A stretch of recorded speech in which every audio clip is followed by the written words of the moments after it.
Salam alaikum, Azul, bonsoir.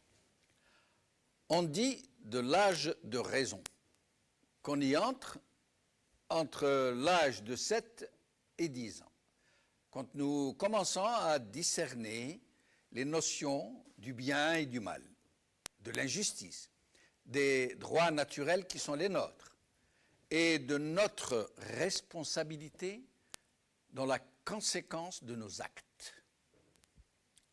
L'âge de raison. En pédopsychiatrie, on dit que l'âge de raison se distingue par une phase quelque peu tourmentée, une période d'apaisement entre deux périodes de crise. L'âge de raison, en fait, si nous pouvions le transposer à un niveau sociétal, réside en une phase de l'histoire où les sociétés sous-développées, colonisées, ou vivant sous la férule dictatoriale de leur propre despote, prennent conscience de leur état et de leur capacité à changer leur état.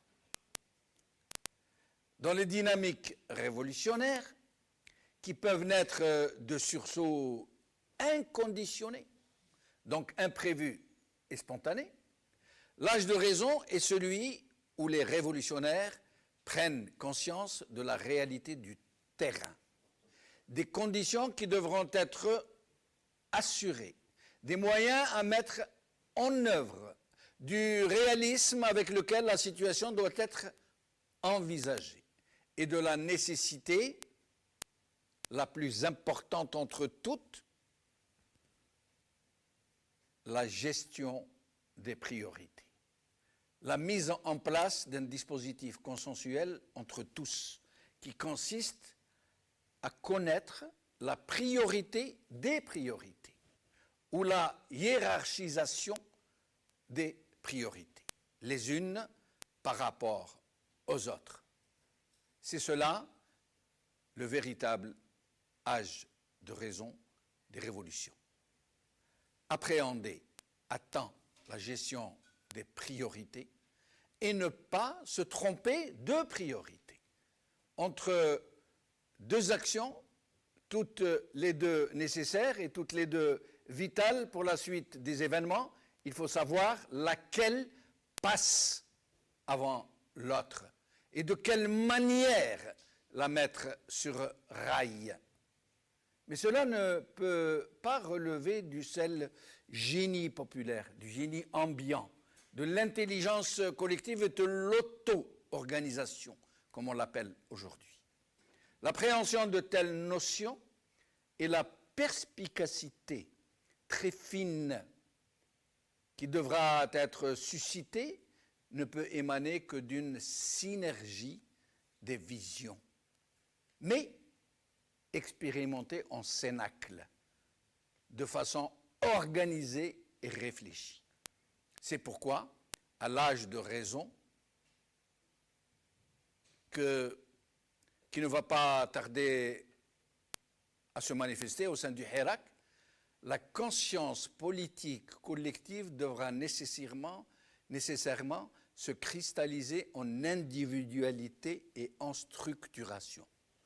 Autrement dit, par l'émergence d'une représentation du Hirak. On aura beau dire et trouver tous les palliatifs, le moment est venu de débattre très sérieusement et de la façon la plus démocratique qui soit au sein de tout le Hirak de la nécessité de s'organiser et des voies et moyens qui devront être mobilisés pour cela.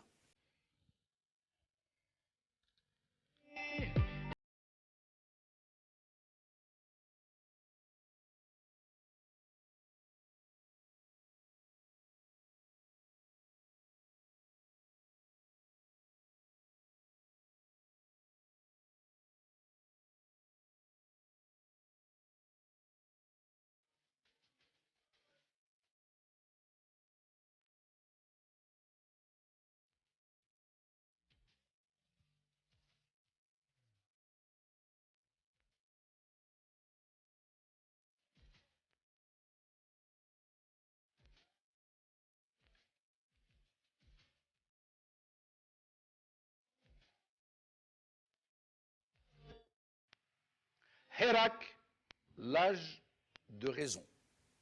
C'est le titre de notre émission d'aujourd'hui. Pour en parler, j'ai le plaisir de recevoir ici avec moi Moussab Hammoudi, chercheur en sciences politiques de l'EHESS à Paris. Marhaba bik. Marhaba bik, merci pour l'invitation. Merci. Bonsoir aux invités, aux téléspectateurs. Merci beaucoup. Alors, avec nous au téléphone, nous aurons Azdine Toumi, militant politique de l'UDS. Je ne sais pas s'il est déjà avec nous. Abdellaoui Mohamed El Fattah, qui fera une courte intervention depuis la Chine, si nous pouvons le joindre, qui nous parlera de ce fameux virus et de cette fameuse épidémie qui alarme le monde entier, et de la situation de nos compatriotes en Chine, notamment les étudiants. Puis nous écouterons Messoud Leftissi, ingénieur militant politique. Je crois qu'il est avec nous, Messoud Leftissi. Oui, bonsoir, merci pour l'invitation. Merci aux invités, bonsoir à tous vos téléspectateurs. Merci d'être avec nous, Messoud. Et nous aurons Abdel Jabbar, un représentant des étudiants de l'Université d'Alger. Ce sera l'objet de notre premier sujet. Nous allons commencer donc avec Abdel Jabbar. Abdel Jabbar, marhaba bik. اهلا اخي جمال السلام عليكم السلام على الحضور الكرام تاعك ثاني. عليكم السلام. اولا اكد لنا حاجه اليوم كاين ملاحظات قال لك الناس بالك ربما ناقص اليوم شويه الحراك تاع الطلبه وكاين اخرين قالوا لنا باللي سي نورمال باسكو اليوم سي ان اكزامان دو فان دو سيمستر. اسكو فو كونفيرمي؟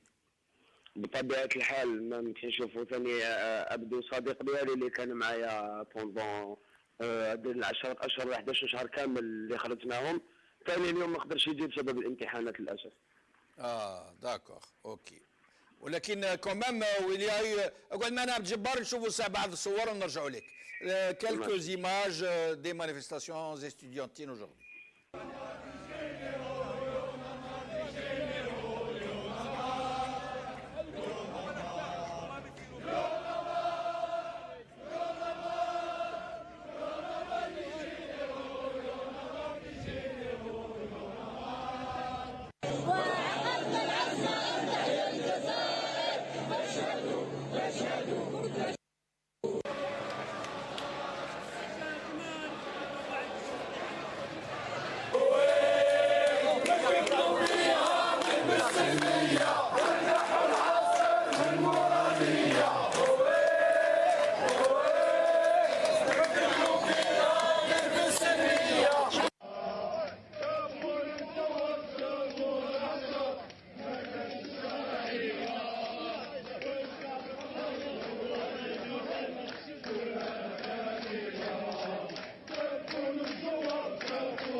الوغ عبد الجبار كيف عملها كيف صارت اليوم؟ انا شفنا باللي اليوم الغاشي اللي مال في يرافقكم تقريبا اكثر من الطلبه اليوم.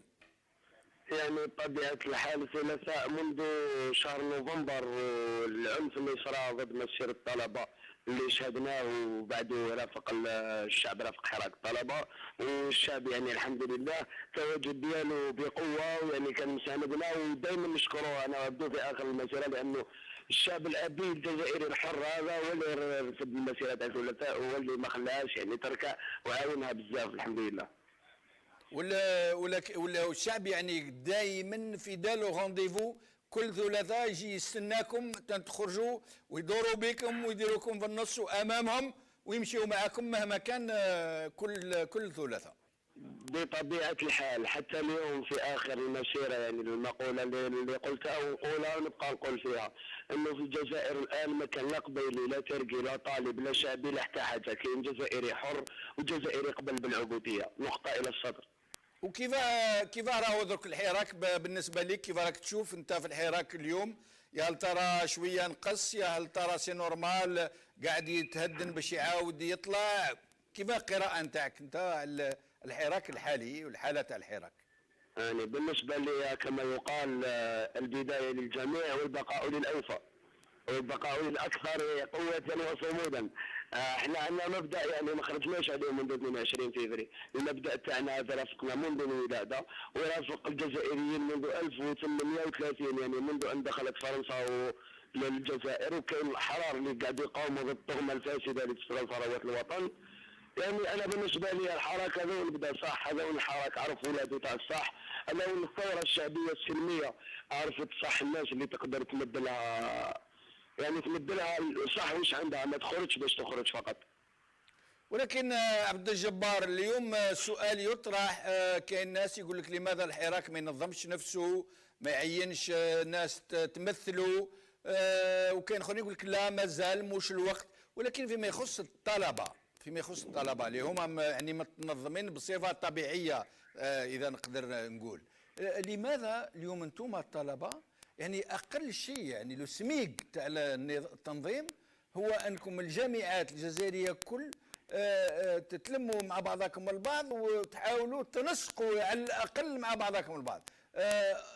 ولكن للاسف الشديد انتم رغم انكم يعني في اعلى درجه تاع السلم الثوري، انتم ما نجمتوش يعني تحققوا يعني التنظيم كما هذا اللي هو في الحقيقه يعني بسيط يعني. اولا بالنسبه لتنظيم الحراك او بالنسبه للممثلين الحراك ليس حزب، يعني مستحيل راح تلقى منظم ولا تلقى واحد يعني يقبل يمثل من الشعب ولا يقبل يمثل. حتى لو نقولوا كريم طابول يعني مد للحراك هذا، مد له حياته، مد له يعني بزاف امور. يعني لما نتكلموا هذا من باب انه الحراك يتمثل. اما بالنسبه للطلبه يعني كاين بزاف مبادرات، منها جماعه تاع باب الثوار يعني الار او سي، اللي الحمد لله بدات بنشر الوعي، تبدا من داخل الجامعه وتخرج يعني عندها الكثير من المبادرات، دارت يعني بزاف امور، قالت بزاف امور بالنسبه للحراك ولا بالنسبه للوطن، ومدت بزاف تصريحات جريده الخبر اللي كان عندها موقف قوي فيهم بالنسبه للمنظمات الطلابيه الجدد ولا بالنسبه لاي حاجه واحده اخرى.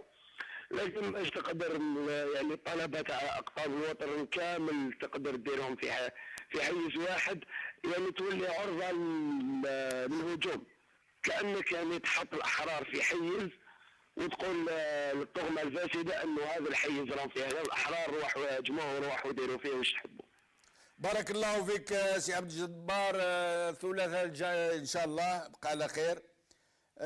معانا من الصين من شنغهاي سي عبد اللوي محمد الفتاح، طالب جزائري. سي عبد اللوي مرحبا بك، ميرسي d'être avec nous. مرحبا بك خويا. مرحبا. Alors Mohamed Abdellaoui, vous êtes dans quelle ville au juste en Chine? Shanghai. Shanghai. Oui.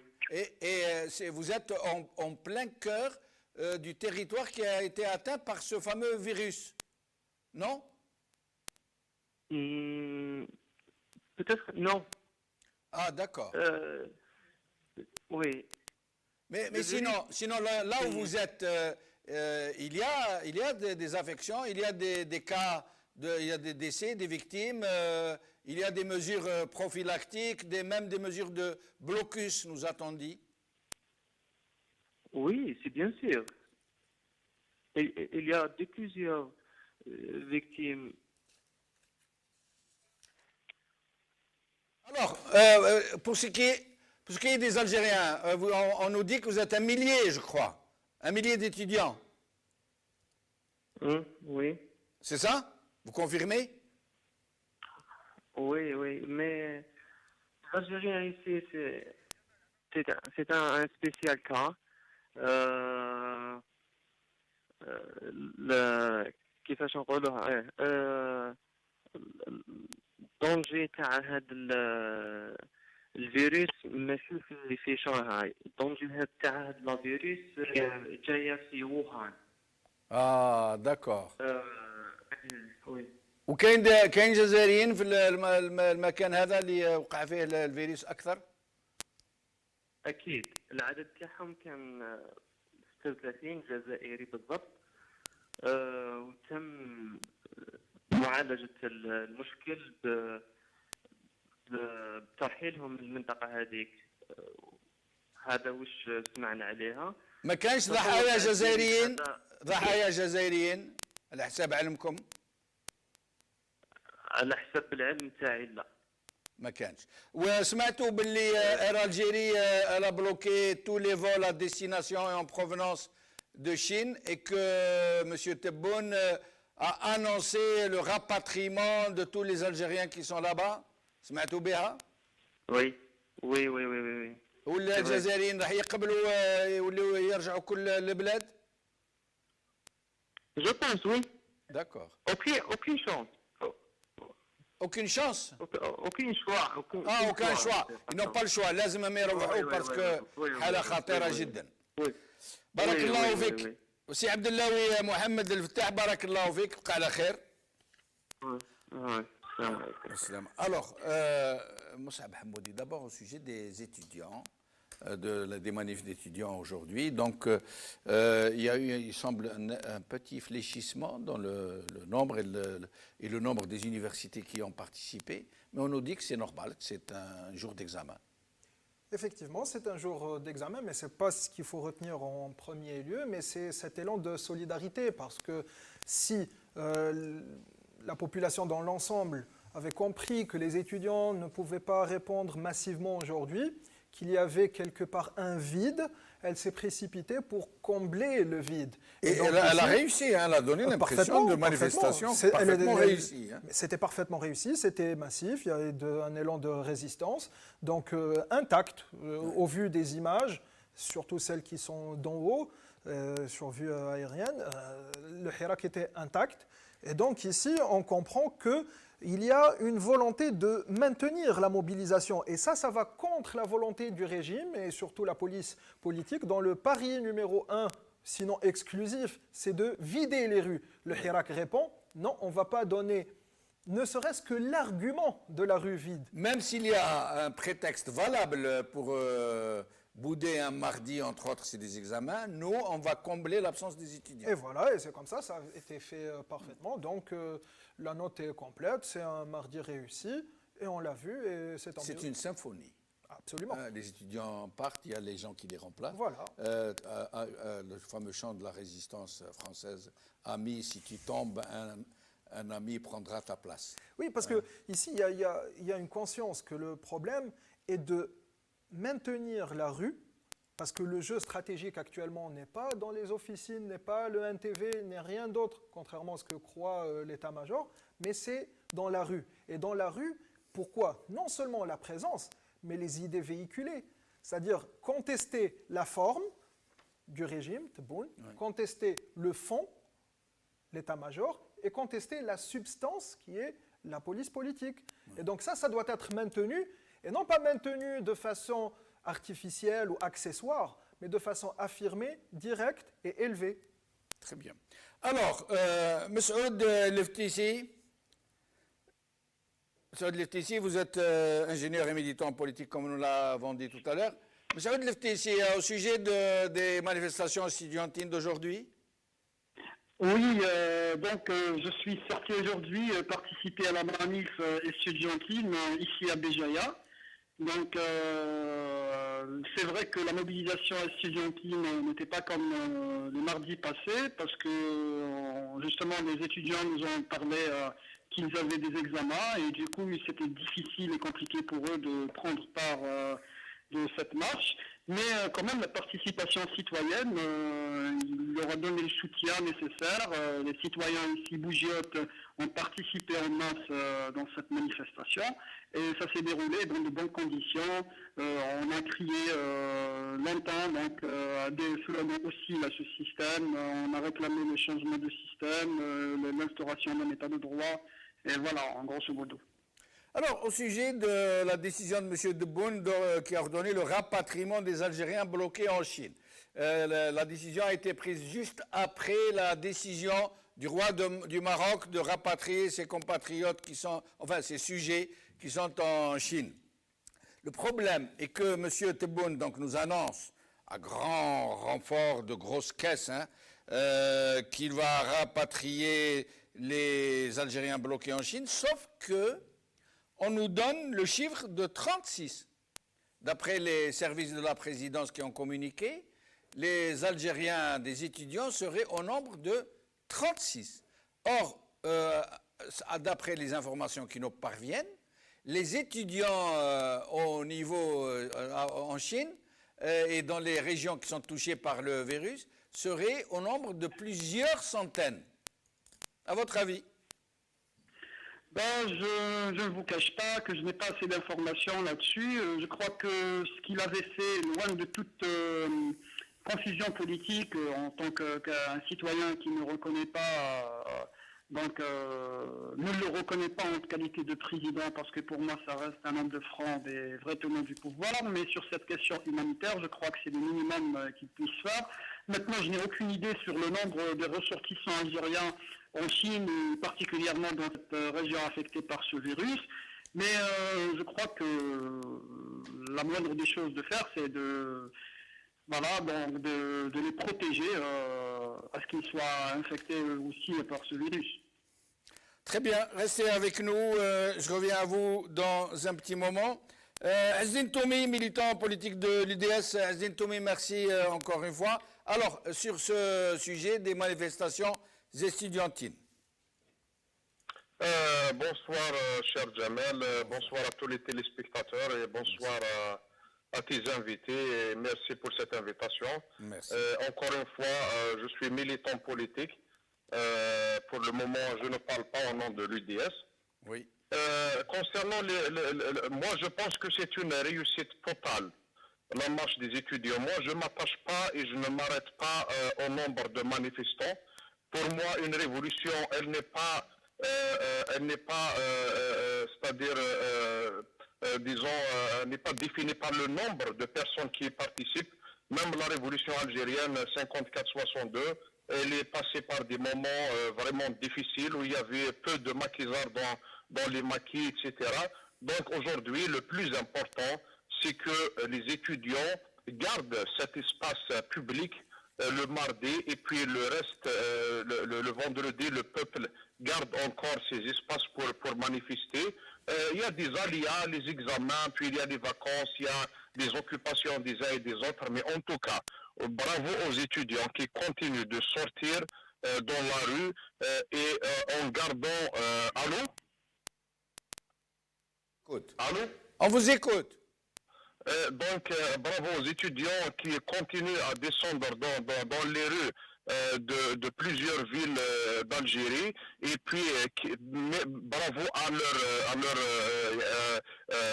comment dirais-je, à leur garde, à leur ligne, au fait qu'ils gardent la même ligne et les mêmes revendications avec la même détermination sans qu'il y ait, c'est-à-dire sans prendre pas en compte les diversions que fait le pouvoir. Donc aujourd'hui, je ne peux qualifier ce vendredi que de réussite parce que combien c'est important qu'il y ait ces mardis parce que c'est le trait d'union entre les deux vendredis, ça donne de la force, ça donne de l'énergie, ça donne de la volonté aux gens pour sortir le vendredi et cette révolution maintenant qui va c'est-à-dire toucher, arrive à la fin de sa première année, elle va rentrer dans sa deuxième année. C'est quelque chose d'exceptionnel, ça va être un plus pour notre révolution, contrairement à ce que veulent vendre le pouvoir. Et restez avec nous, Azdine Toumi, je reviens à vous dans un instant. Alors, Monsieur Tebboune, a été convoqué au Tagarin. Du moins, je reprends le titre d'un journal en ligne, d'un site très connu en Algérie, qui a utilisé cette formule. Comment il s'appelle? Abdelmajid Tebboune, convoqué au Tagarin. En fait, on ne comprend pas très bien pourquoi il y est allé. Et curieusement, dans la même journée, aujourd'hui, est sorti le fameux décret qui a nommé M. Chenguereha à la tête de l'état-major juste après le décès de Gaïd Saleh. Donc on a appris par la suite qu'immédiatement après le décès, des généraux parmi les plus importants se sont réunis à l'hôpital même, dans un bureau. Ils ont décidé que c'était Chenguereha, le commandant des forces terrestres, comme cela se pratique par tradition, et que Tebboune a avalisé. Il a signé ce qu'on lui a demandé de signer. Tout le monde s'est demandé pourquoi par intérim. Pourquoi est-ce que... Et puis les gens disent oui, parce qu'ils attendent de réunir un consensus au sein de l'armée, parce qu'il n'y a pas de vrai consensus. Et que c'est là que ça se passe, c'est pas au niveau de Tebboune. Donc en attendant de trouver consensus, on le met par intérim. Sauf que donc aujourd'hui, à la suite de la visite de M. Tebboune au ministère de la Défense nationale, comme par hasard, les décrets paraissent, ceux qui mettent fin aux fonctions de Gaïd Saleh, qui est donc parti par voie naturelle et qui est donc remplacé, par le deuxième décret, par M. Chenguereha, où il est précisé, regardez, je le lis, par décret présidentiel du 13 Jumad al-Oula 1441 correspondant au 9 janvier 2020, le général-major Saïd Chenguereha, commandant des forces terrestres, est chargé d'assurer, à compter du 23 décembre 2019, l'intérim de chef d'état-major de l'armée nationale populaire. Et il précise, l'intérim n'exclut pas le plein exercice des prérogatives de la fonction de chef d'état-major de l'armée nationale populaire. Or, maintenant que Tebboune est installé dans ses fonctions, d'ailleurs, on vient de montrer le décret en arabe, il aurait pu donc reprendre un autre décret où il consacre la nomination de Chenguereha. Il ne l'a pas fait. Donc, M. Chenguereha reste un chef d'état-major par intérim. Et la deuxième chose à signaler, à remarquer, à noter, est que M. Chenguereha n'est pas vice-ministre de la Défense. Alors que, d'après l'usage établi, il devrait l'être aussi. Votre lecture? Déjà, l'absence des institutions, cela montre clairement qu'il y a une absence d'institutions et que la fonction de l'institution militaire, ou on va dire le pouvoir central, ne fonctionne pas par des institutions, mais par des clans. Et c'est pour ça qu'il n'y a pas consensus, il y a moins de consensus, il y a plus de consensus, il y a un consensus qui exclut des non-consensuels. C'est des pratiques qui montrent qu'il n'y a pas une institution, parce que dans une institution, le fonctionnement est très naturel, il coule de source. Après, on ne comprend pas pourquoi écarter Gaïd Saleh qui est déjà mort. Je ne comprends pas cette démarche de faire un décret pour dire oui, Gaïd Saleh, c'est-à-dire un décédé, un mort, est évincé. Bon, ça, je ne comprends pas. C'est un décret qui prend acte en quelque sorte de sa disparition. Je ne comprends pas. Moi aussi, non plus. Et puis, concernant aussi Chenguereha, il faut se rappeler que... On ne peut pas dire, c'est vrai, on ne peut pas dire, regardez, celui de Gaïd Saleh, c'est vrai, vous faites bien de signaler le lièvre, c'est... Par décret présidentiel, etc., il est mis fin, à compter du 23 décembre 2019, aux fonctions des chefs d'état-major de l'armée nationale exercées par le général du corps d'armée, M. Ahmed Gaïd Saleh. C'est un non-sens, c'est une alors qu'il est cacophonie. mort. Oui, On c'est comme si on disait... Exactement. Si on n'avait pas pris ce décret, il serait resté chef d'état-major. C'est incroyable. Hein. Voilà, c'est la cacophonie, c'est la vacuité, c'est l'absence même d'imagination au sein de l'organe de décision du pouvoir central. Et donc, il faut savoir aussi que cette vacuité est très significative. Normalement, il aurait dû prendre un décret où il prend acte de ce que vous dites, de la vacuité, à la limite. Exact. Le chef président prend acte. Mais mettre fin aux fonctions d'un mort. Peut-être que le décret a été rédigé par le même qui écrivait les discours de Gaïd Saleh, donc on ne comprenait pas. C'était plus sous forme de blogging qu'autre chose. Et donc, aussi, il faut savoir que cette vacuité est très significative parce que ce régime a tout fait pour faire passer ces élections. Donc, c'est quoi faire passer des élections? C'est fixer un exécutif. Donc, il a mis Tebboune. Or, cela devrait lui donner une garantie de poursuite, de pouvoir exercer de manière stable, le moins stable ou le plus stable possible, de l'exercice du pouvoir. Or, qu'est-ce qu'on a obtenu? Un ministre, enfin un chef d'état-major par intérim, des ministres par intérim, des chefs de cabinet par intérim. Donc même en essayant de se fixer, de poser pied à terre de manière confortable, ce régime n'y arrive pas. Et c'est ça sa maladie symptomatique, c'est que c'est un régime vraiment au bout du rouleau, en fin de vie, même quand il a joué sa carte peu ou prou avec réussite, il reste encore en panne. Et ça, c'est une illustration de son manque d'imagination et de sa crise profonde. Moussaoud Leftissi, avant de vous laisser la parole sur ce sujet, j'aimerais vous lire une déclaration de M. Tebboune face au grand boss, au grand patron de l'état-major, et donc à ses propres patrons à lui, bien évidemment. Alors, je vais vous lire, je commence, je cite. Il parle aux généraux-majors, membres de l'état-major et probablement de tout le haut commandement. Alors, vous avez sauvé le pays des affres de la chute de l'État national et du retour à la tragédie des années 90. Comme cela a été planifié par les forces du mal et de la destruction. Vous avez protégé le peuple dans ses marches civilisées, dans le cadre du Hirak béni, qui fait tomber la Isaba, qui a fait tomber le pays dans la médiocrité, détourner la volonté du peuple et ses richesses. Dans une totale harmonie avec le peuple, vous avez mené le pays vers un havre de paix, avec des élections propres et honnêtes. Fin de citation. Il parle des élections qui l'ont mené au pouvoir, bien entendu, propres et honnêtes. Monsieur Leftissi. Oui, en fait, ça ne m'étonne pas parce que ça vient d'un subordonné à son chef. Donc, Tebboune ne fait que reconnaître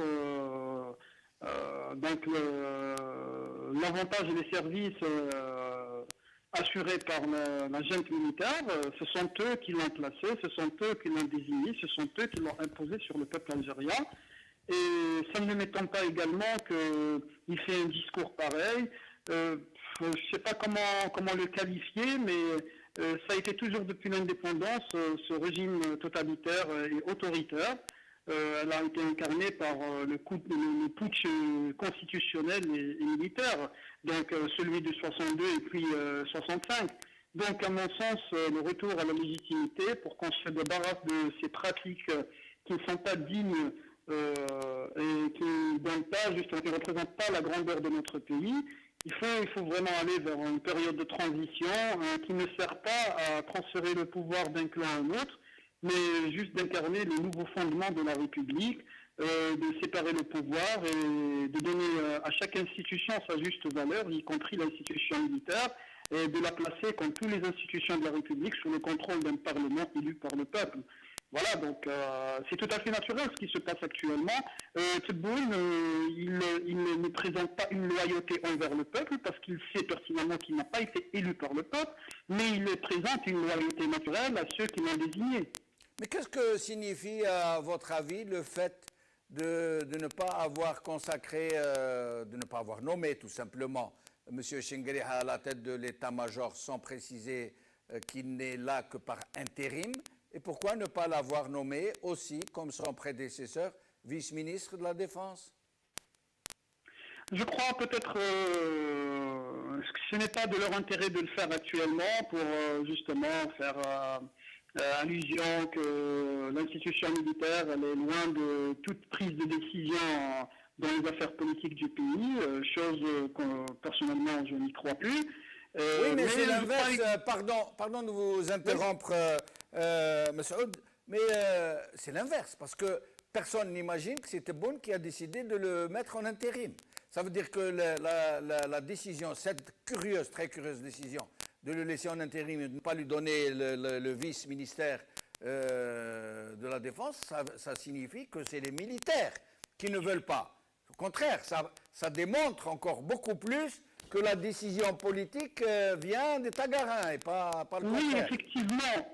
Je veux dire que les vrais tenants du pouvoir, en fait, Tebboune n'est qu'une façade, mais c'est les vrais tenants du pouvoir qui veulent faire allusion que l'institution militaire ne veulent pas l'impliquer directement ou au moins médiatiquement dans le champ politique actuel. On a vu qu'il y a moins de discours du chef d'état-major, moins d'apparitions sur les médias.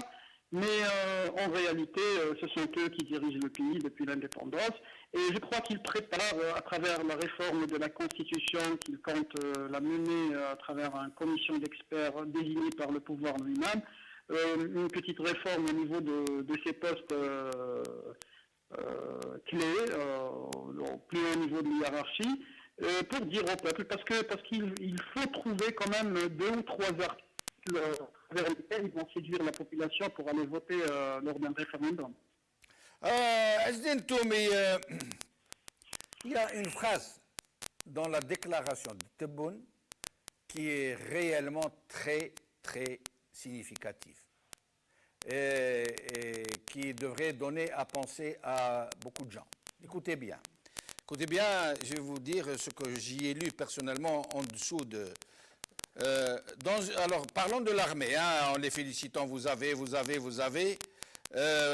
protégé le peuple et tout. Et puis il dit, écoutez bien, dans une totale harmonie avec le peuple, vous avez mené le pays vers un havre de paix avec des élections propres et honnêtes. Alors là, il est en train de nous dire clairement, solennellement, officiellement, publiquement, que c'est l'armée qui a organisé les élections, que c'est elle qui a fait qu'elles ont été ce qu'elles ont été. Lui, il dit, elles ont été propres et honnêtes. C'est grâce à vous qu'elles ont été propres et honnêtes. Mais l'un de l'autre, il déclare, il ne reconnaît pas, il déclare que c'est l'armée qui a mené les élections de bout en bout. Bien sûr, dès lors que le défunt chef d'état-major Ahmed Gaïd Sarh avait déclaré début septembre qu'il fallait organiser les élections, il fallait appeler le corps électoral avant le 15 septembre. Donc c'était clair que les élections ont été, ou la mascarade électorale a été organisée sous l'égide de l'armée. Mais ce que je retiens moi quand il dit que des élections propres et honnêtes, je trouve ça, c'est un mensonge de dire ça aujourd'hui devant le peuple algérien ou devant une quelconque institution. Il n'y a pas eu d'élection à la base pour parler de propreté et d'honnêteté, parce que si on prend le barème et les règles dans les démocraties qui s'appliquent sur les élections, chez nous, il n'y a pas eu de campagne électorale, il n'y a pas eu d'élection, il y a eu désignation d'un président qui a été imposé contre la volonté du peuple algérien. Aujourd'hui, ce président, il n'a aucune prérogative, aucun pouvoir de décision. Regardons depuis le 12 décembre combien il est en train, soi-disant, de rencontrer des gens, de parler avec des gens, de dialoguer avec des gens. Justement, excusez-moi, Azdine Toumi, de vous interrompre, je vais vous redonner la parole. Justement, ces gens qui vont le voir, le consulter, ces gens de la presse qui écrivent, qui le montrent en train de mener à bien, nous disent-ils, ses fonctions, cette société, cette élite, cette intelligentsia qui ne pipe mot, alors que monsieur, il vient, vous voyez ce qu'il est en train de faire. Il arrive, il fait un discours devant les chefs de l'armée, il leur dit « Merci d'avoir organisé », il le dit comme ça, d'avoir mené à terme et à bien ces élections propres et honnêtes, dont tout le monde, y compris ceux qui vont le consulter ou qui consultent avec lui, savent qu'il n'y a rien de vrai, qu'il a été désigné, comme vous le dites, qu'il n'y a pas eu d'élection du tout, qu'il y a eu une farce électorale, que les Algériens ont vu de leurs yeux qu'il n'y avait pas de participation, et tout le monde connaît maintenant le véritable chiffre, qui est de l'ordre de 8% à peu près dans tout le pays et dans la diaspora. Mais comment ces gens dont vous nous parlez peuvent-ils aller ainsi, avec autant de culot, nous faire croire qu'ils n'ont pas le choix et qu'ils discutent avec le président de la République? Vous savez, cher Jamel, que le pouvoir, il a joué son rôle pour se maintenir là où il est. Et il y a certaines personnalités qui sont en train de jouer leur rôle. Moi, je n'attends rien des personnes qui font la queue à Al-Mouradia. Moi, je l'ai dit déjà devant un micro d'une chaîne de télévision qu'ils se sont trompés d'adresse. Maintenant, l'endroit où il faut aller, c'est la grande poste, c'est des douches Mourad, les vendredis et les autres jours et les mardis. Donc, toutes ces personnes-là, elles sont rentrées dans leur petit calcul de positionnement et c'est à nous, et c'est au peuple algérien, avec sa révolution, de jouer son rôle. Comment peut-il remercier les gens qui ont organisé, qui ont géré cette période? Je viens de revenir de chez la famille de Karim Tabo, qui est encore en isolement, en regardant ses enfants, en regardant sa femme, en regardant le climat qui règne chez lui. Hier, j'étais pendant le procès de Samir Ben Arbé, j'étais là toute la journée et j'ai écouté toutes les plaidoiries des avocats, un dossier vide. On ramène un homme qui a été emprisonné pendant 4 mois, et quand on arrive là, on n'arrive pas à prouver quoi que ce soit contre lui. Quand ces jeunes qui sont en train aujourd'hui d'être dans les prisons de Harrach et dans d'autres régions, comment peut-on remercier ceux qui ont géré cette période, qui ont divisé le peuple algérien, qui ont semé la haine entre les Algériens? C'est ça le havre de paix. On est arrivé à un commandant de l'ALN, Sir Bourga, qui a été accusé de tout, qui a été comment peut-on remercier, à qualifier de havre de paix quand des animateurs de cette révolution et des militants politiques sont salis sur les réseaux sociaux, sont insultés? Donc je pense, et comment peut-on qualifier de havre de paix et de injustice quand on voit les chaînes de télévision, comment le niveau, où est-ce qu'il est arrivé, qu'est-ce qu'ils ont fait de la presse, qu'est-ce qu'ils ont fait du champ politique, qu'est-ce qu'ils ont fait, etc. Donc aujourd'hui, ces gens, ils doivent assumer leurs responsabilités. Ce président qui a été désigné, il est en train de se tromper, il est en train de rater encore une ultime chance de s'ouvrir à cette révolution, d'écouter cette jeunesse qui aspire à la démocratie, qui aspire à un état de droit, qui veulent, ils sont déterminés. Ces gens-là, ces jeunes-là, et ce peuple est déterminé. Et s'ils s'attablent sur le fait que cette révolution va partir, et puis quand ils parlent de Hirak, c'est comme si aujourd'hui, c'est un mouvement, je ne sais pas, de résiduel, ou c'est un mouvement de gens qui... Justement, nous allons parler un peu tout à l'heure du Hirak, essayer de voir où il en est et quelles sont ses perspectives en réalité. Moussa Hamoudi, je ne résiste pas à l'envie de vous lire encore une fois ce qu'il a dit au chef de l'armée. Mais je ne vais pas vous infliger tout le texte, rassurez-vous. Juste une phrase, la dernière, celle que je viens de dire à Azdin Toumi. Après leur avoir jeté des fleurs sur ça, il leur dit aussi « Vous avez mené le pays vers un havre de paix ». Ça veut dire que ça y est, le Hirak est enterré, hein, il n'existe plus. Ça y est, il n'a plus de revendications. Ça y est, ils ont obtenu ce qu'ils voulaient. Vous avez mené le pays vers un havre de paix avec des élections propres et honnêtes. C'est M. Tebboune qui le dit. Et à qui il le dit? À ceux qui ont bidouillé la plus grande fraude électorale depuis l'indépendance du pays.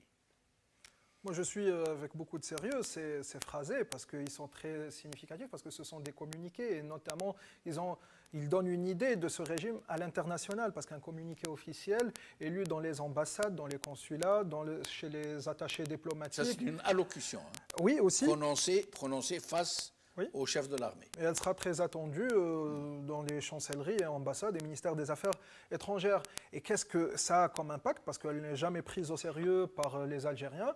Donc, elle aura un grand impact sur l'international, puisqu'elle montre que ce régime est maladif. Parce que ce type de discours, quand on l'analyse, c'est une convulsion, mais qui se base sur un discours à la fois schizophrène et à la fois messianique, avec une portée apocalyptique, parce qu'on trouve des mots très... C'est même pas coranique, c'est biblique, Ancien Testament, Goliath et tout ça. Et c'est pour ça que c'est un état maladif. Et ça, dans les chancelleries... C'est pathologique. Mais complètement, complètement. Après, pathologique, je ne sais pas s'il y a moyen de guérir cela, mais en tout cas, ça montre une binarité.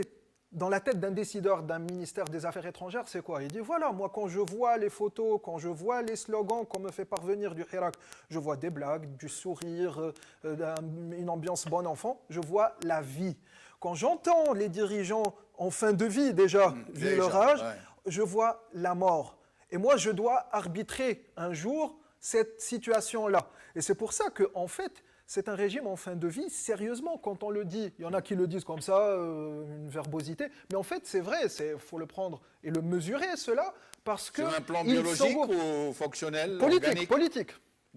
D'accord. Sur le plan politique et surtout, si il cherche une caution à l'international dans un cas de figure qu'on peut imaginer.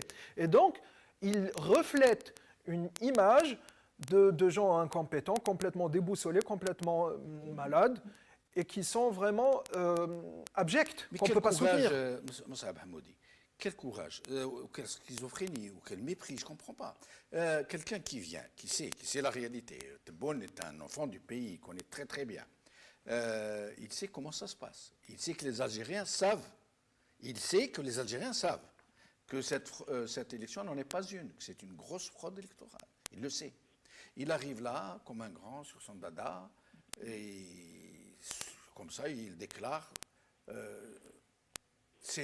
merci, bravo à vous, les héros qui avaient mené ce pays à son havre de paix et qui avaient réussi des élections propres me concernant moi. Donc, c'est quoi? C'est du mépris pour les autres? C'est de la schizophrénie qu'on vous dit? C'est ça, mais une petite précision, ce n'est pas un enfant du pays, parce qu'avant cela, c'est un enfant du régime. Et c'est ça qui fait la différence et qu'il faut comprendre. C'est un enfant du régime et donc il a les réflexes du régime. On a longtemps dit que Tebboune, c'est quelqu'un d'intelligent qui a fait l'ENA et tout ça. Moi, tout ça, je le remets en cause. Parce que c'est quand on est partie intégrante de ce régime, on fait abstraction de nos acquis, que ça soit au niveau patriotique, que ça soit au niveau scientifique, que ça soit au niveau culturel, et on se soumet complètement au régime. Donc lui, ce n'est pas un enfant du pays, c'est un enfant du régime. C'est un pur produit du régime, et avec les réflexes du régime. Alors pour lui, le seul État, la seule nation, le seul peuple, ce n'est pas l'Algérie, mais c'est le commandement militaire et les décideurs à l'intérieur. C'est incroyable. Moi, je n'arrive pas à avaler, très franchement, le fait que, à la limite, il aurait fait l'impasse dessus, il n'aurait pas parlé de ça, on aurait peut-être oublié à la langue. Comme ça lui a été imposé. Hein. Mais là, saluer l'armée qui a conduit, oui. C'est incroyable. Mais enfin. Alors, nous allons parler d'abord de ces visites des uns et des autres. Ça a été une véritable chasse et croisée. Mais nous allons parler surtout de 3 d'entre elles, de ces visites, les Émirats, la Turquie et la France. Qu'est-ce qui fait courir ces gens? Moudi, je vous laisse avant de retourner aux autres invités. Il faut reprendre d'abord pour comprendre la bonne hiérarchie, la chronologie plutôt, oui. La France, la Turquie, puis les Émirats, parce que ça a du sens. Ça veut dire qu'ils sont arrivés juste après, parce que pour ne pas laisser la France toute seule? Bon, déjà, il y a le diktat de la France, donc qui va dessiner, surtout par rapport à la question libyenne, mais aussi le Mali, parce que c'est une question aussi sérieuse, même si on l'occulte parfois. Donc la France, elle a une hégémonie à défendre, et elle considère que sa zone d'influence, c'est l'Afrique du Nord, c'est toute l'Afrique, enfin une bonne partie de l'Afrique. C'est quasiment une chasse gardée. Voilà donc, traditionnelle, acceptée par le reste de... Comment on dit, le concert des nations, bien sûr. Les faiseurs des décisions à l'international. Des puissances occidentales. Oui. Ça veut dire que c'est des partages de territoires et tout un chacun sait que le Maghreb et le Sahel, c'est en quelque sorte la chasse gardée de la France.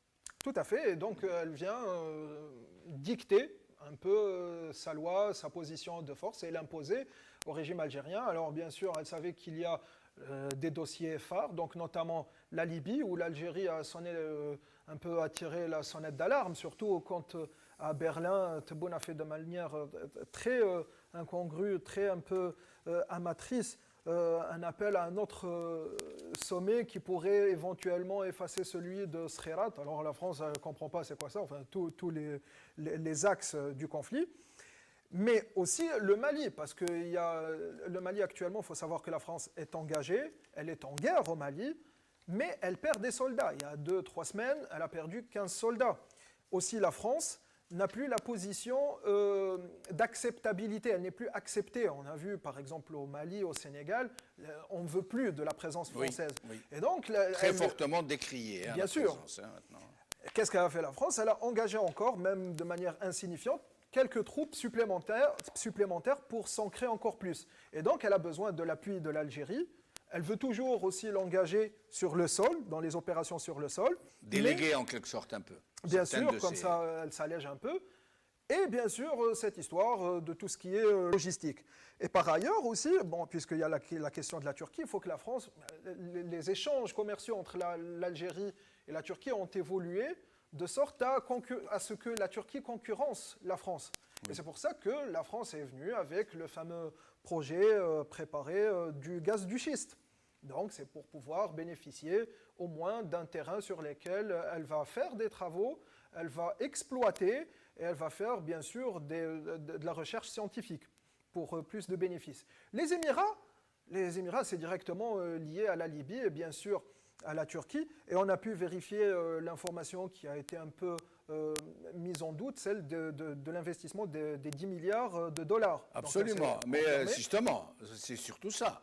Parce que les Émirats sont devenus un partenaire parmi les plus importants du pays, malgré leur petite taille. Hein. Bien sûr. Qu'en investissement direct, ils ont 10 milliards de dollars. Bien sûr. Je ne parle pas des contrats divers et variés qui existent entre les deux pays, dont presque personne ne sait rien. Hein. Il y a beaucoup de tractations, notamment financières. Bien sûr, et d'ailleurs il y a un truc un détail qui était assez significatif, c'est que la visite du ministère des Affaires étrangères, Abdallah Ben Zaïd, celui qui l'a reçu de la part algérienne, ce n'était pas son homologue, le ministre des Affaires. Premier ministre. C'était le président et le Premier ministre. Le président, c'est dire l'importance voilà. qu'accorde. Et surtout, le danger, par ailleurs, puisque les Émirats jouent un rôle très nocif, parce qu'elle essaye de faire ce que j'appelle une ceinture autoritaire qui englobe le nord africain et le Moyen-Orient. Donc il faut savoir que les Émirats mettent des bases militaires en Mauritanie, Sud-Libye et Nord-Mali. On sait le rôle qu'elle a en Libye, on sait le rôle qu'elle a au Yémen, et qu'elle essaye d'occuper les ports. Et on sait le rôle contre-révolutionnaire. Mais bien sûr, par ça. Qu'ont joué les Émirats partout où il y a eu des printemps des peuples. Partout. Exact.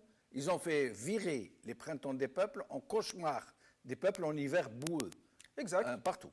Il faut savoir aussi que leur stratégie opérationnelle, c'est de s'implanter dans les ports maritimes. Oui, c'est le cas de l'Algérie. C'est le cas de l'Algérie à travers deux ports stratégiques, celui d'Alger et celui de Gégel. Oui. Et donc, l'Émirat, c'est une vraie menace. Bien que même l'axe Turquie et ses alliés, donc Qatar et potentiellement, mais à degré moindre, la Tunisie, est actuellement menaçant puisqu'ils vont opérer en Libye avec une stratégie très nocive, celle de la guerre par procuration, c'est-à-dire une guerre qui n'est pas entre armées régulières, mais entre des milices. C'est-à-dire on aura des mercenaires interposés. C'est-à-dire quand il y a une guerre régulière, on délimite les frontières des opérations, il y a les frontières des pays souverains à ne pas dépasser. Mais quand il y a des milices, tous les débordements sont là. On sait que la zone frontalière est très dangereuse parce qu'elle est faite de sable, donc opérationnellement elle est très difficile à contrôler. Donc c'est une réelle menace de la souveraineté. Le problème est que la Turquie n'a pas su jouer son coaching et elle a essayé de faire le discours martial de on va attaquer, tout ça. Mais suite à Berlin, cela a été contre-productif parce que Berlin, au final, c'est quoi en résumé? Les Libyens, entretuez-vous. Nous, ne vous approchez pas des sites pétroliers. Celui qui contrôle la capitale, on commerce avec lui. Et ça, c'est très mauvais pour la Turquie, bien sûr, et pour l'Algérie directement.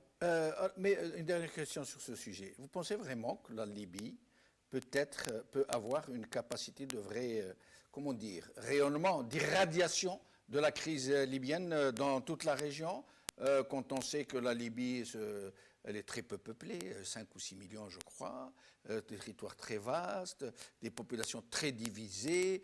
Vous pensez vraiment qu'elle peut représenter éventuellement une capacité d'irradiation de la crise dans la région? Quand on se rappelle par exemple que dans les années 90, l'Algérie qui a connu une véritable guerre contre les civils, c'était énorme, il y avait 250 000 de morts. Pourtant, malgré toutes les potentialités algériennes et l'importance de la crise, nous n'avons pas pu réellement irradier dans toute la région. Alors pourquoi la Libye pourrait-elle représenter ce danger, cette menace? Parce que dans le cas de l'Algérie, la violence venait du pouvoir central vers les civils, et donc il délimitait son secteur. Oui. Or, dans la Libye, c'est le mouvement inverse. C'est tous les axes internationaux, surtout influents et puissants, contre le pouvoir central, du moins légitime. Donc c'est un autre mouvement. Oui. Et pour cela, ça ne viendra pas. Il y a un facteur exogène là-dedans. Bien sûr, surtout. Et donc ça ne vient pas des Libyens. Ça va pas. Mais qu'est-ce qu'ils pourraient faire, ces facteurs exogènes, pour exporter la crise libyenne dans les alentours? La faire déborder. Comment? Ils ne disposent pas d'éléments catalyseurs à l'intérieur de la Libye. Culturellement. Culturellement Mais quand on voit les Émirats... et structurellement, j'allais dire. Quand on voit, par exemple, les Émiratis qui opèrent avec des milices du Tchad ou des milices, les Janjaouides du Soudan, Oui. etc. Oui, mais c'est des petits apports. Ce ne sont pas des admettons, armées. on ira, Ouais. mais c'est ça le problème, Ouais. c'est qu'ils n'ont pas de frontières. Quand il y a une armée, on lui délimite le champ d'action. Quand ce sont des mercenaires, par exemple les groupes Wagner de la Russie, ce sont des gens qui ne connaissent pas la délimitation du territoire. Et si jamais il y a du contre-banditisme qui va les engager, ils s'engagent, c'est leur métier. On tue en contrepartie C'est un peu comme les Blackwater américains. Mais bien sûr, Et ça, c'est problématique, d'ailleurs, parce que l'Amérique va se retirer de cette zone. Elle se retire, effectivement. Donc, le champ va se transformer en vaste étendue possible pour tous les conflits. De puissance extraterritoriale par mercenaires interposés. Voilà, enfin, c'est un ring sur lequel s'affrontent tous les éléments extérieurs à cette terre.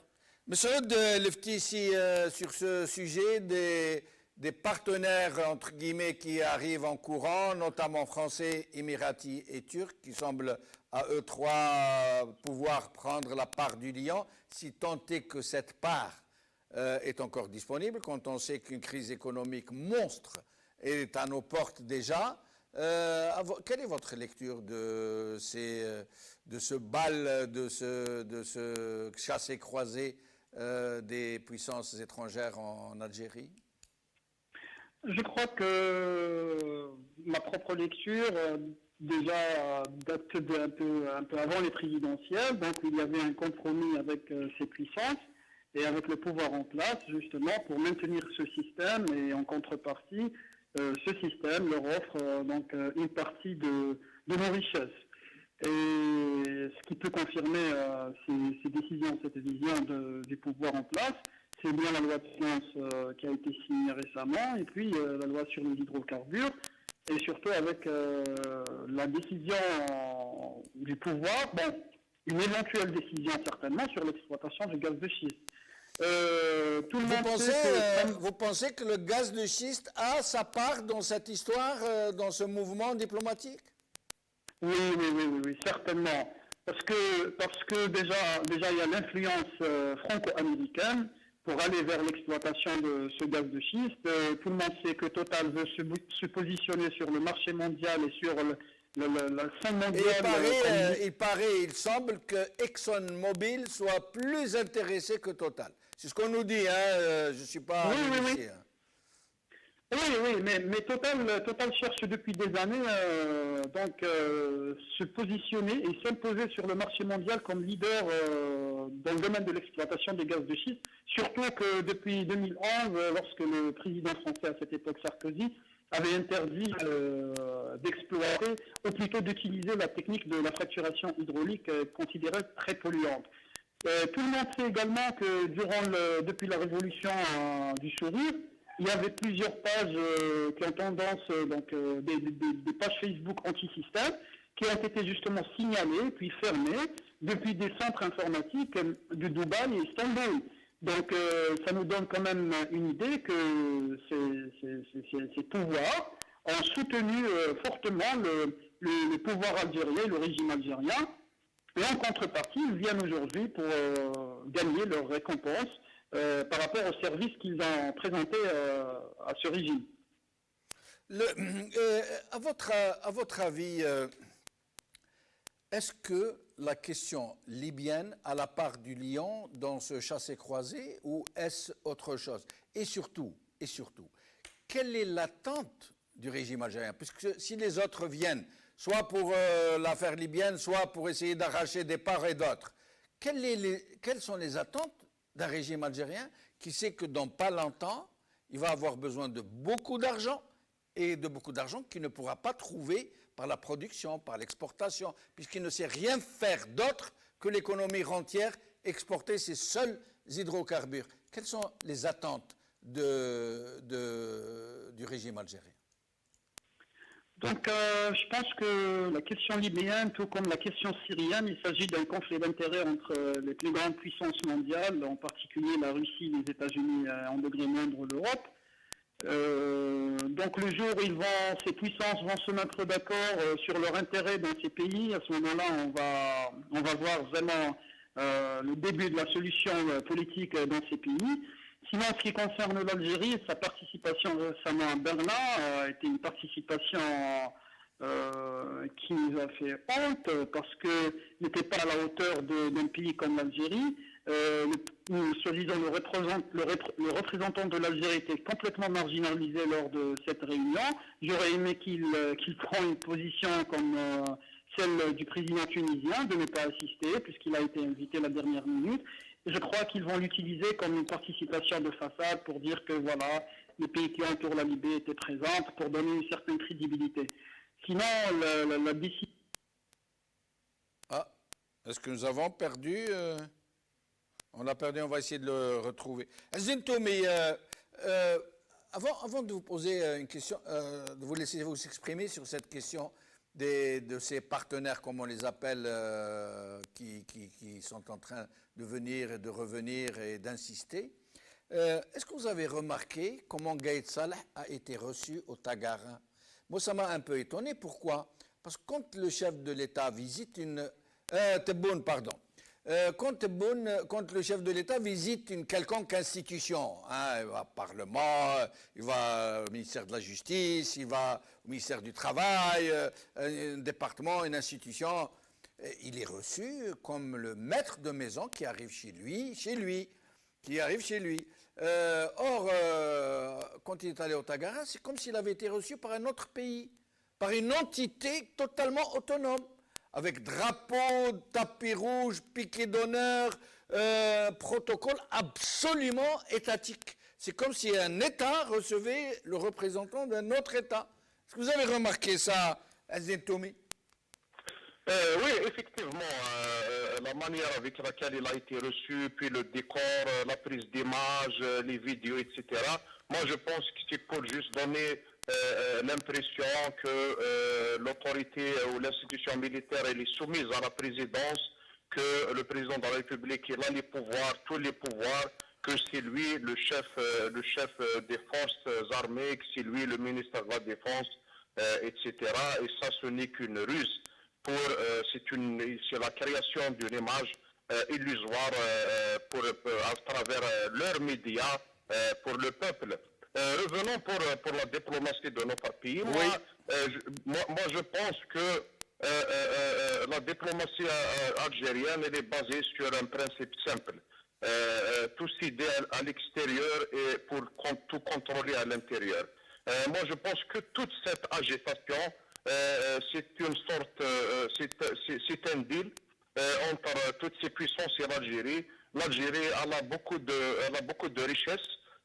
Il y a beaucoup d'argent à gagner ici en Algérie, pas seulement sur le plan économique, mais il y a d'autres intérêts dans le renseignement, dans l'espace aérien, dans les bases militaires pour contrôler le Sahel, pour avoir l'accès au désert des pays voisins et aux richesses des pays voisins. Donc tout ça... Oui, mais en contrepartie, c'est la légitimité. Le peuple, le président qui n'a pas de légitimité à l'intérieur, le président qui est rejeté par le peuple, il a tendance à aller chercher de la légitimité ailleurs. Et vous savez, mais pardon, juste sur un point.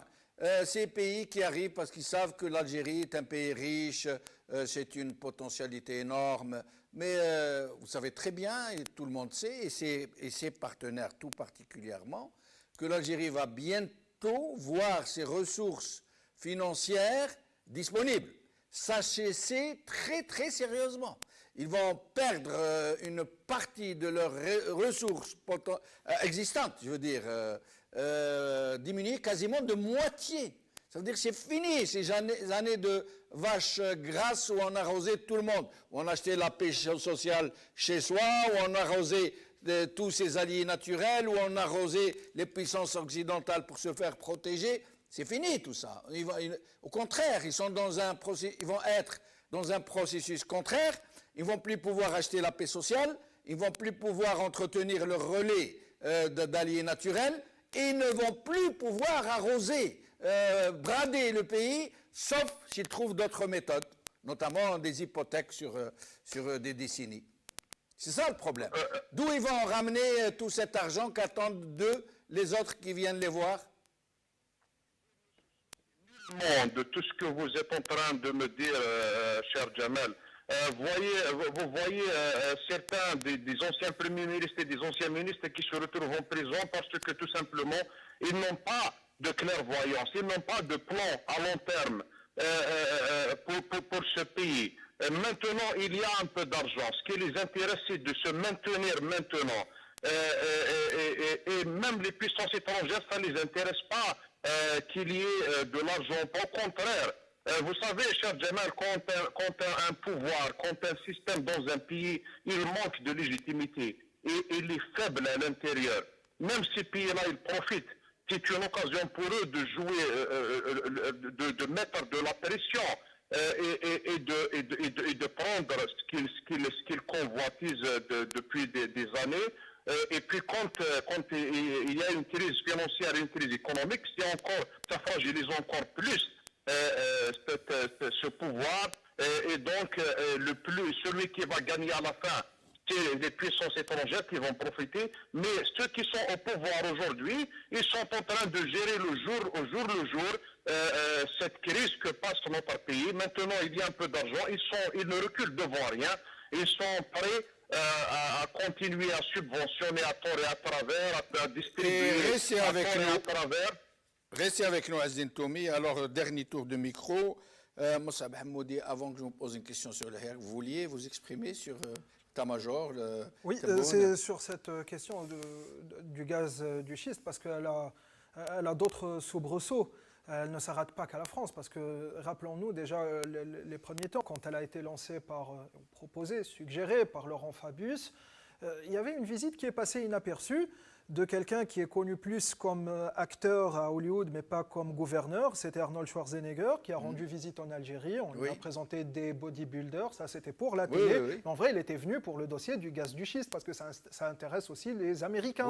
Et donc l'Algérie va aussi être déchirée entre des puissances qui vont se chamailler, qui va manger l'Algérie. Et c'est pour ça que nous... Mais on nous dit que les Américains les sociétés américaines ne seraient intéressés par cet aspect du gaz de schiste que par la surproduction d'équipements qu'ils ont produits en vue de l'exploitation du gaz de schiste et qui ne sont pas vendus parce que le gaz de schiste est une catastrophe, même aux États-Unis. Ça veut dire, par exemple, entre autres, des tubulures, des tubes et des choses qui leur sont restées. Et donc l'Algérie les intéresse qu'elle entre dans une production massive de gaz de schiste pour pouvoir lui refiler tout ce potentiel industriel. Le logistique, il a sa part dans le marché. C'est-à-dire, au lieu de prendre mon propre sol comme rade d'expérience, je vais l'utiliser ailleurs, c'est mieux. Mais ça veut dire qu'il ne va pas y avoir confrontation entre les différents partenaires. Non, chacun va à son petit... sa petite vision sur la chose, c'est une visée personnelle. Mais ça va profiter à eux, mais ça va complètement détruire l'Algérie. Et c'est ça le problème. C'est ce qui nous intéresse. Parce que ici, ce qui est dangereux, et c'est ce qui est à la fois révoltant, extrêmement révoltant, c'est cette façon de gérer de l'État algérien qui est complètement arbitraire. C'est un État qui essaye d'acheter la reconnaissance internationale, de venez me rendre visite, voilà, regardez-moi, ramenez vos ministres des Affaires étrangères. Donnez-moi de la légitimité, de la visibilité. Exactement, mais ça, c'est très dangereux pour le pays. Et c'est pour ça qu'au-delà de la médiocrité de ce régime, en fait, désormais, il menace la souveraineté de l'État et de la nation. C'est pour ça qu'il faut, et c'est l'une des raisons qui me font penser et même me pousse à toujours demander l'escalade, parce que ce régime est vraiment une menace pour l'État et pour la nation algérienne. Alors justement, on arrive au Hirak, il ne reste plus beaucoup de temps, donc je vous demanderai d'être assez succinct. Escalade, avez-vous dit? Escalade dans le Hirak, comment la voyez-vous? De façon concrète, qu'on puisse comprendre. Il y a différentes façons de faire l'escalade. Maintenant, c'est quelque chose qui se décide, pas forcément collectivement, mais par le mouvement collectif. Donc il y a du soft et il y a du hard dans l'escalade. Mais dans tous les cas, c'est pacifiste. C'est-à-dire, il y en a qui ont toujours peur quand on dit désobéissance civile. Mais il faut savoir que ce n'est pas quelque chose de violent, c'est quelque chose d'extrêmement... C'est la manière la plus pacifique de contester un régime. Exactement. Ça, c'est l'explication lambda. Voilà. La désobéissance civile est la façon la plus pacifique, passive, elle est passive, Exactement. de contester un régime. Parce qu'on cherche Sans même en pas découdre avec lui. On cherche même pas à être en confrontation avec les forces de l'ordre. Ouais. Actuellement, dans le Hirak, on est en friction. Ouais. Dans une désobéissance civile, il y a même pas ça. C'est un retrait. Exactement. C'est un retrait total. Donc ça, c'est la façon, c'est le comble, le paroxysme.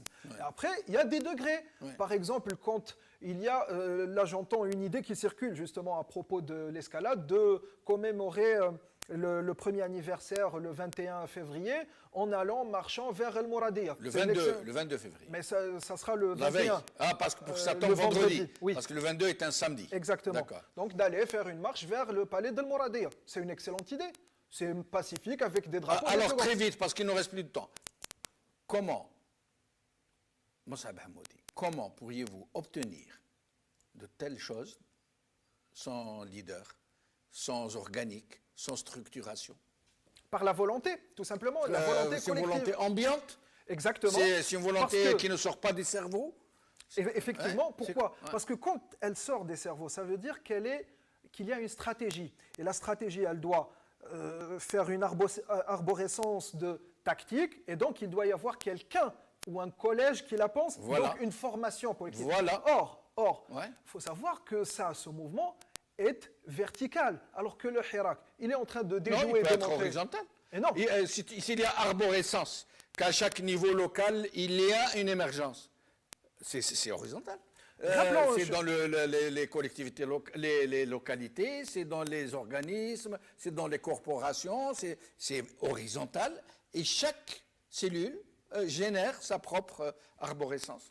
Pas forcément, et d'ailleurs je ne le dis pas comme ça une supputation, parce qu'on a déjà un précédent, qui est l'exemple qui a été appliqué un peu partout, mais notamment à Borj Bouarerij, celui des tifos, la stratégie Oui. des tifos. Oui. Il n'y avait personne, il y avait des individus qui se connaissaient à peine, qui se rencontraient, qui dessinaient Oui. sous les feux, sous les phares d'une voiture, qui ne se connaissaient pas, et ça donnait des choses. Oui, Donc, en mais fait, c'est ils se sont l'action. fait infiltrer. Par la suite, Oui, parce mais que c'est pour justement, ça. il n'y avait pas de leadership. Il y a quelque chose, il y a un détail, un paramètre, si j'ose dire, c'est l'invisible. Nous, le Hirak, pourquoi il doit être invisible? Parce qu'en face de lui, il y a une entité qu'on connaît, qu'on sait désigner, mais qui est Et invisible. qui peut donc soit corrompre, Elle soit essaye, sévir. d'abord, avant ça, elle essaye de rendre le Hirak visible pour être, elle, dans le confort et pouvoir le manipuler comme elle Le veut. cibler, le manipuler, Donc la le stratégie, corrompre, ouais. la stratégie du Hirak, justement, c'est de rester dans cet état d'invisibilité. Tout le monde sait le Hirak, mais il ne l'identifie pas. Et pareil pour eux, donc il faut accentuer vers la pression et vers l'escalade. Je suis persuadé qu'il faut une émission pour ça. Nous Absolument. allons faire une émission sur ça, spécialisée plaisir. sur ça. Alors, très vite, Messoud Leftissi, Azdin Toumi, sur cette nécessité ou pas de se structurer, ne serait-ce que pour pouvoir arriver à cette fameuse phase des révolutions qui est la hiérarchisation des priorités. Alors, Messoud Leftissi. Oui, très bien, merci pour cette question.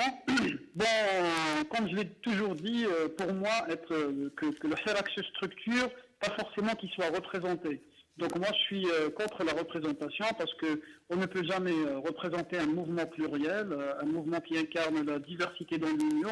Tout le monde sait que cette révolution et ce mouvement regroupent plusieurs tendances politiques, plusieurs idéologies. Donc il est extrêmement impossible de le représenter. Et je me demande toujours pourquoi il y a surtout le pouvoir qui propose cette idée. Pourquoi il faut que la révolution soit représentée? Je crois qu'elle est bonne telle qu'elle est, mais pour la structuration, c'est indispensable.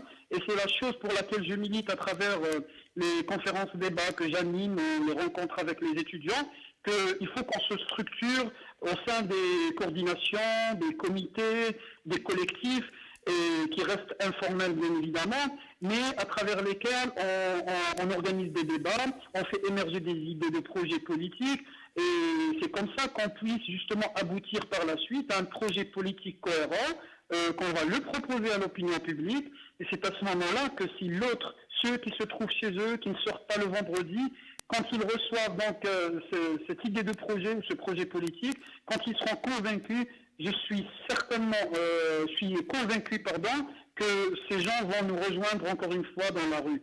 Donc, à mon sens, il faut qu'on se structure dans des collectifs et des coordinations donc informelles au sein du Hirak même.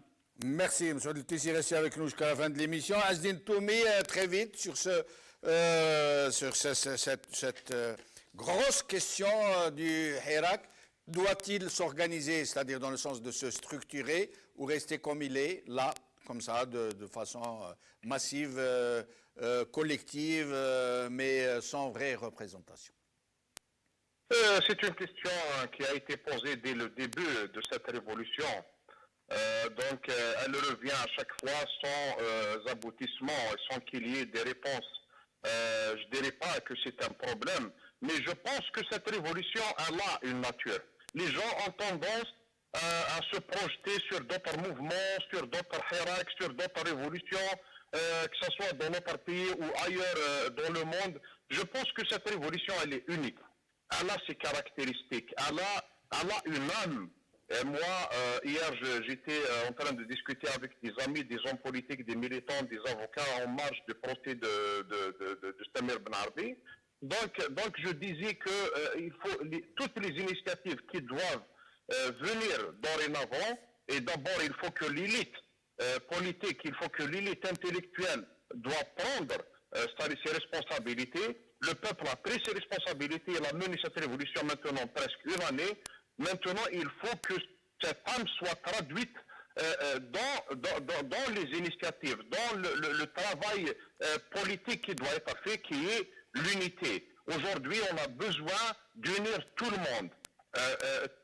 Parce que ce Hirak, comme tout le monde le sait, il comporte toutes les tendances, toutes les idéologies de toutes les régions du pays, avec toutes nos différences. On se retrouve tous là le vendredi, mais quand il s'agit de traduire en termes je dirais pas de représentants, mais d'une sorte de représentation, mais symbolique, Ramzia, qui va comporter toutes ces tendances et qui va porter cette âme qui est l'unité nationale et qui est la tolérance, parce que la paix, Silmia, c'est à la base Merci. de la tolérance entre nous, c'est avec ça qu'on pourra